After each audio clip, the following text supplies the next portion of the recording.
네, 중장기적인 관점으로 종목을 찾아보는 시간 잠금 해제로 이어가 보도록 하겠습니다. 아직 시장의 주목을 확실하게 받지는 못했지만 앞으로 더 받아갈 만한 종목을 찾는 것이 이 프로그램의 취지인데요. 오늘도 이분과 함께 보면서 전략 마련해 보겠습니다. 박철순 파이낸셜 리서치 대표와 함께 봅니다. 대표님 안녕하세요. 네, 안녕하세요. 네, 반갑습니다. 대표님께서 봐주시는 종목들이 정말 시간이 흐르면 흐를수록 상승률이 더 잘 나오고 있기 때문에 오늘도 기대가 많이 됩니다. 그리고 AS를 받을 종목이 오늘도 한 가지가 나와 있는데 그만큼 또 잘 갔다는 것을 의미하거든요. 바이오 쪽에서 에이벨 바이오 살펴보도록 하겠습니다. 에이벨 바이오가 오늘 장에서는 0.65%가량 하락하지만 이런 하락세는 눈에 보이지도 않을 정도로 최근에 주가 상승세가 좋았죠. 시가 기준으로 91%를 넘기는 상승률을 나타내고 있고요. 최고가 기준으로는 96%대의 상승률을 나타내고 있습니다. 최근 외국인과 기관도 꾸준히 매수하는 흐름이 계속되고 있는데 이 종목은 이쯤에서 조금 더 목표 주가를 높여볼까요? 어떻게 해보는 게 좋을까요? 네, 일단 최근에 이제 제약바이오를 가장 많이 좀 소개를 드렸었잖아요. 네. 지난주에도 이제 에이프릴바이오를 소개드렸었는데 오늘 또 이제 최고가를 경신했습니다. 근데 그 전에 가장 먼저 소개드렸던 게 바로 ABL바이오였죠. 일단 지금 기술 수출에 대해서 가장 기대감이 높았던 기업이기도 하고 실제로 일라이릴리 쪽과 기술 이전 계약을 했고 지분 투자까지 받은 상태다 보니까 최근에 급등이 좀 이어지고 있는 상황입니다. 자, 그런데 이제 일단 고점 부분이기 때문에 상단에 큰 저항대가 없어서 일단 상승 룸은 계속 열려 있다고 보는 게 맞다라고 판단하고 있고요. 추가적으로 지금 기대감이 있는 게 뭐냐면 일단 기본적으로 미국 혈액학회에서 일단 기본 임상 1상 특히나 고형암과 혈액암 관련된 임상 1상 결과 발표가 있고요. 또 4분기 내에 그리고 내년 초에도 각각 또 항암 치료제 관련된 파이프라인 임상 결과 발표가 이어지기 때문에 주요 학회 기대감도 있다. 거기에 추가적으로 이 회사가 이제 BBB 셔틀 플랫폼으로는 유명한데 ADC 관련된 사업도 하고 있습니다. 특히나 이중항체 ADC 사업을 이 자회사죠. 미국의 이제 네옥바이오라는 기업을 통해서 하고 있는데 이 회사를 지금 M&A를 통해서 매각을 하거나 또는 상장을 계획을 하고 있는 상태입니다. 어떤 상황이 됐던 일단 기본적으로 같이 재평가가 예상이 되고 있기 때문에 이런 호재들이 또 나온다라고 하면 주가는 다시 한번 레벨업이 기대가 돼서 일단 지금 현재 구간에서는 한 10% 정도 추가 상승을 좀 노려볼 수 있을 것 같습니다. 22만 원까지 한번 보시면서 대응해 보시면 좋을 것 같습니다.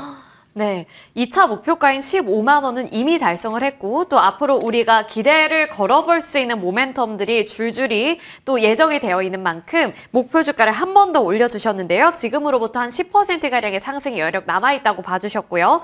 22만 원으로 목표 주가 상향해 보도록 하겠습니다. 이렇게 AS 전략 세워봤고요. 새로운 기회를 찾아보기 위해서 헤드라인 살펴보겠습니다. 최근에 원전주들이 다시금 또 힘을 내주고 있습니다. 미국의 상무부 장관이 대미 투자금을 일단 원전에 우선적으로 사용을 하겠다라고 말을 하면서 국내에서도 원전주들, 두산 에너빌리티라든지 이런 종목들이 다시 주목을 받더라고요. 솔직히 다시 주목을 받을 거라고 생각은 못했는데 이런 흐름에 어떻게 다시 탑승을 해봐야 될까요? 지금 사실 원전뿐만이 아니라 기존에 우리나라에서 지금 올해 주도주 역할을 했었던 섹터들이 상당히 좀 조정을 많이 받았습니다. 반도체라든지 조방원이라든지 이런 종목들이 이제 가격적으로 좀 메리트가 다시 올라오고 있는 상황이어서 이제 이번 12월부터 시작해서 다시 한번 주도주들이 올라올 거라고 생각을 하고 있는 상태고요. 특히나 앞서 말씀해 주신 것처럼 미국이 한국과 일본이 투자한 대미 투자금의 일부를 일단 우선적으로 원전 쪽에다 베팅을 하겠다라고 언급을 했었죠. 그 이유는 일단 미국이 가장 지금 어떻게 보면은 AI 투자를 많이 하고 있는 나라이기도 하고요. 데이터 센터 수요가 가장 많은 국가다 보니까 전력 수요가 그만큼 시급한 상황입니다. 내년부터 본격적으로 트럼프 정권에서는 일단 대형 원전뿐만 아니라 SMR 사업을 본격적으로 추진할 수밖에 없는 상황. 거기에 이제 미국 같은 경우는 사실 원전 설계에 대한 기술력을 갖고 있지만 실질적으로 주기기라든지 아니면 기자재라든지 이런 공급망들이 굉장히 부족한 현실입니다. 그러다 보니까 중국을 배제하고 있는 상태에서는 역시나 우리나라 쪽 원전 기업들과 협력을 할 수밖에 없는 상황이라고 볼 수가 있기 때문에 역시나 미국의 어떤 원전 투자는 결국 우리나라 원전 관련된 종목들에게는 호재일 수밖에 없다. 이렇게 보실 수가 있을 것 같고요. 그리고 일단은 우리나라가 이제 체코 원전 수주를 이미 성공을 했기 때문에 가장 최신 검증이 끝난 그런 기술이라고 보시면 될 것 같습니다. 앞으로 루마니아뿐만 아니라 사우디라든지 중동 계열에서도 신규 발주가 이어질 걸로 예상하고 있기 때문에 단기 수익으로 보지 마시고요. 중장기로도 베팅 가능한 영역이라고 보시면 될 것 같습니다. 지금 이 시점에서도 단기가 아니라 중장기적으로 바라볼 수 있는 관점을 제시해 주셨습니다. 조금 더 기대감 걸어보도록 하겠고요. 이어서 종목도 공개해 보겠습니다. 오늘 준비해 주신 원전 관련주는 BHI입니다. BHI가 이제 6만 원대에서 고점을 찍고 잠깐 주춤했지만 또 최근 들어서 분위기가 살아나는 것 같고요. 많은 투자자분들께서 두산 에너빌리티를 맞설 수 있는 종목이 바로 BHI다. 이렇게 말씀들을 하시더라고요. 두 가지 키워드도 함께 살펴보겠습니다. 첫 번째 키워드는 HRSG, 그리고 두 번째로는 역대급 수주라는 키워드 주셨는데요. 첫 번째 포인트부터 들어볼게요. 네, 이 HRSG가 뭐냐면 배열회수 보일러입니다. 일단 기본적으로 복합화력발전소에서 가장 핵심적으로 사용이 되는 건데 열을 가지고 증기를 일으키는 장비라고 보시면 될 것 같아요. 그래서 이 부분에서는 사실 전 세계 시장 점유율 1위가 바로 BHI입니다. 그래서 이 배열회수 보일러를 통해서 안정적인 실적을 만들어내고 있고 지금 현재 수주 잔고의 과반 이상이 대부분 다 배열회수 보일러 수주입니다. 그만큼 지금 전 세계적으로 이 배열회수 보일러에 대한 수요가 늘어나면서 이 회사의 실적도 계속 안정적으로 성장을 하고 있다라고 보시면 될 것 같고요. 그다음에 추가적으로 이 회사가 이제 배열회수 보일러 공급에 더해서 BOP 패키지를 또 납품을 하고 있습니다. 이게 뭐냐면 일단 뭐 보일러라든지 이런 주력 제품들을 제외하고 나머지 보조기기라고 보면 되는데 이 보조기기를 전반적으로 패키지 형태로 팔 수 있는 기술과 그리고 제품 생산 능력을 갖고 있는 게 바로 이 BHI라고 보시면 될 것 같고요. 실제로 이 부분 같은 경우는 사실 기술 진입 장벽이 굉장히 높습니다. 그래서 아무나 이제 시장을 뺏을 수가 없는 시장이다 보니까 상대적으로 시장 점유율이 계속 유지될 확률이 높다고 보고 있고요.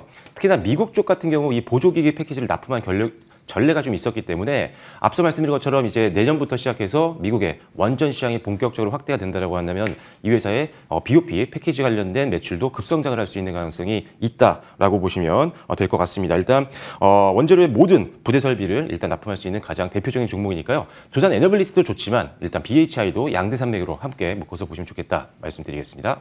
네, BHI를 강조해 주셨습니다. 두산 에너빌리티와 함께 바라봐야 하는 종목으로 봐주셨고 두 번째 포인트도 짚어보겠습니다. 두 번째 포인트는 이제 실적에 대한 기대감을 높여볼 수 있는 키워드인 것 같은데 역대급 수주라는 키워드를 주셨거든요. 연말까지 또 추가 수주 기대감도 짚히고 있는 상황입니다. 조금 더 자세하게 들어볼게요.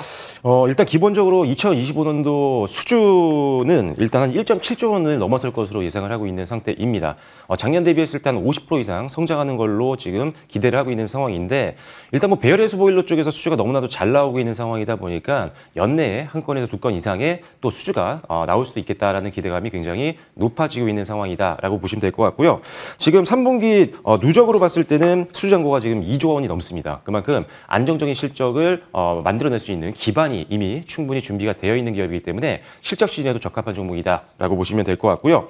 3분기 영업이익도 시장 기대치를 크게 상회를 했었고 지금 대규모 수주 잔고를 바탕으로 해서 수익성도 개선이 될 걸로 보고 있는데 작년에 영업이익이 200억 원대에서 올해 700억 원대까지 올라갈 걸로 보고 있고요. 순이익 같은 경우는 작년에 전체 순이익이 196억 원이었는데 올해는 거의 600억 원까지 급증이 예상이 되고 있어서 역시나 눌림목이 나올 때 항상 공략해 볼 만한 종목, 대표 종목이 바로 BHI라고 보시면 될 것 같습니다. 네, 눌림목이 나왔을 때 공략을 해보자라는 관점을 주셨습니다. 그러면 가격 전략을 세워볼 텐데요. 오늘 지금 0.2%로 다시 상승 전환을 했네요. 지금 이 시점을 눌림목이라고 봐도 괜찮은 걸까요? 아니면 조금 더 조정이 나올 때까지 기다릴까요? 아닙니다. 지금 일단은 한 달 정도 기간 조정과 그다음에 지지선 만들면서 이제 가격 조정이 마무리가 됐거든요. 그래서 이제 이번 주부터 이제 반등이 시작이 됐습니다. 월요일부터 시작해서 반등 초입 구간이기 때문에 일단 최고가까지도 한번 도전을 해볼 만하다라고 생각을 하고 있고요. 일단 분할 매수 관점에서는 접근이 가능하다고 보시면 될 것 같고 1차적인 목표가는 역시나 역대 최고가 부분이죠. 6만 원 정도 선으로 제시를 해드리도록 하겠고요. 손절 라인은 전저점 부분입니다. 42,000원으로 제시해드리도록 하겠습니다. 네, 지금 구간도 늦지 않았다라고 말씀을 해주셨고요. 목표가는 전고점 수준인 6만 원으로 제시해 주신 가운데 리스크 주의 구간은 42,000원으로 잡아보겠습니다. 이어서 두 번째 헤드라인을 통해서 두 번째 기회도 찾아보도록 하죠. 반도체 쪽 살펴보겠습니다. 반도체주들의 주가가 훨훨 날아오르고 있다. TSMC, 인텔, TXN 뭐 이런 쪽도 살펴볼 수 있지만 간밤에는 또 마이크로소프트가 AI에 대한 우려감을 좀 키운 것 같아요. 그래서 뭐 오늘 장에서는 반도체 투톱의 주가가 또 빠지고는 있는데 이런 좀 변동성이 강하고 불확실한 장세 속에서는 네. 어떻게 기준을 마련을 해야 할까요? 반도체는 악재 나올 때마다 담을 기회라고 저는 생각을 하고 있거든요. 오. 지금 마이크로소프트 말씀해 주셨는데 그 부분에 대해서는 반박 공시가 나왔습니다. 일단 마이크로소프트 쪽에서는 그런 게 아니다라고 일단은 악재성 루머를 좀 더 해소하는 발언을 했기 때문에 이 부분에 대해서는 일단은 회복세가 다시 이어질 거다라고 보시면 될 것 같고요. 일단 지금 일단 기부준 금리 인하에 대한 기대감이 있는 상황 속에서 지금 AI에 대한 투자는 계속적으로 공격적으로 증설이 되고 있는 그런 상황이죠.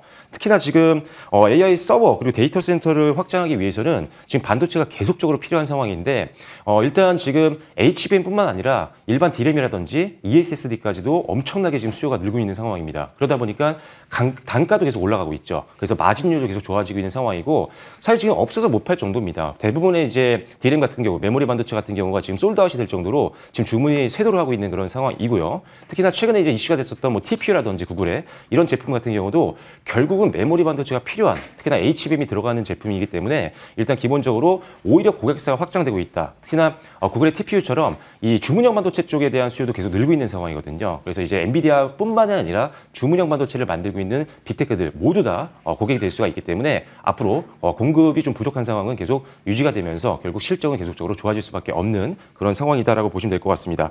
다만 이제 반도체주의 랠리가 지금 이제 삼성전자, SK하이닉스 쪽에서 이제 중소형주 쪽으로 조금 많이 옮겨나가고 있는 부분들이 확인이 되고 있는데요. 그 중에 이제 발주가 가장 빠를 것으로 예상하고 있는 장비주, 그 중에도 각 사업 분야별로 선도 기업들을 좀 보시면 좋을 것 같습니다. 그리고 삼성전자와 SK하이닉스를 비교한다라고 한다면 개인적으로 지금 호재가 더 많이 노출이 되고 있는 삼성전자가 저평가 매력이 있다고 보기 때문에 삼성전자를 조금 더 둘 중에는 비중을 더 늘려보시는 것도 고민해 보시면 좋을 것 같습니다. 네, 오히려 악재가 나왔을 때 기회로 삼아봐야 된다라고 꿀팁을 주셨고요. 반도체 투톱 내에서는 우위를 가린다면 삼성전자가 조금 더 나아 보인다. 이런 꿀팁까지 주셨습니다. 자, 그러면 어떤 종목을 잡아봐야 할지 종목명도 공개해 보도록 할 텐데요. DI 가져와 주셨는데 사실 네. DI 이번에 처음 봐주시는 게 아니잖아요. 지난 10월 달인가요? 그때 이제 반도체 장비 쪽 강조해 주시면서 봐주셨는데 오늘 또 봐주시는 이유가 있을 겁니다. HBM 고성장과 실적, 장비 쪽 강조해 주셨던 만큼 HBM이 고성장하면 이쪽으로도 수혜가 예상된다. 그리고 내년을 조금 더 공격적으로 좋게 보고 계신 건가요? 네, 일단은 이 종목 같은 경우도 급등이 나왔죠. 추천드린 이후에. 그런데 이제 눌림목 나오고 이제 어제부터 반등이 나오기 시작한 초입 구간이어서 일단 기술적으로 매력이 좀 있다라고 말씀드리겠고요. 일단 이 회사 같은 경우는 장비주 중에도 이제 웨이퍼, 메모리 테스터라든지 아니면 버닝 테스터 이런 것들을 만들고 있는데 버닝 테스터 같은 경우는 주요 고객사, 하이닉스와 같은 이런 기업들로부터 유일하게 장비를 납품하고 있는 기업이기 때문에 레퍼런스가 굉장히 좋다라고 보시면 될 것 같습니다. 자, 그리고 추가적으로 HBM4 신규 장비가 퀄 테스트를 통과한 것으로 예상이 되고 있는 상황인데요. 이제 초기 승인이 어느 정도 낮다고 보고 있기 때문에 올해 안에도 장비 수주가 충분히 들어올 가능성은 있다라고 보시면 될 것 같습니다. 업계 내에서 가장 높은 시장 점유율을 갖고 있는 기업이니까요. 기대해 보시면 좋을 것 같습니다. 네, 좋습니다. 그러면 곧바로 두 번째 키워드 실적에 대한 이야기 들어보면서 가격 전략까지 함께 들어볼게요. 네, 실적은 뭐 엄청나게 높아집니다. 단기 순이익 같은 경우는 작년 대비했을 때 거의 10배 이상 증가할 것으로 예상을 하고 있기 때문에 뭐 실적 실에 너무나도 적합한 종목이다라고 보시면 될 것 같고요. 장비 수주가 꾸준히 쌓이고 있기 때문에 실적에 대한 안정성도 확보하고 있기 때문에 뭐 크게 걱정할 필요가 없는 종목이다라고 보시면 될 것 같습니다. 자, 반등 초입 구간이니까요. 분할 매수 가능하고요. 전고점 저항 고려해서 일단은 1차적인 목표가는 28,000원으로 제시해드리겠고요. 손절 라인 같은 경우는 2만 원으로 전저점을 정해드리도록 하겠습니다. 네, 목표 주가는 28,000원, 그리고 리스크 주의 구간은 2만 원으로 잡아주셨습니다. 저희 이쯤에서 전략 마무리 지어보도록 할게요. 지금까지 박철순 파이낸셜 리서치 대표와 함께 해봤습니다. 오늘 말씀 고맙습니다.